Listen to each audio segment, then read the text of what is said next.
Kiai Ustad karak bisa maca sapina takrib Fathul Muin Alfia, bisa sholat Allahu Akbar rapi, encan bisa jadi panutan.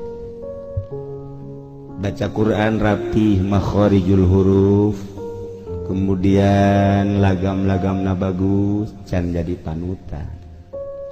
Hese nemantak loba kiai tetapi teu mabruk ilmuna, hiji kesalahanana lantaran dijual belikan ilmuna. Lamun ilmu dijual belikan diojol jeung dunia moal mabruk. Urusan dibere nerima nggak salah.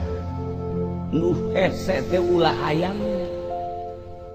Lamun jadi santri geus bisa maca kitab, sholat geus rapi,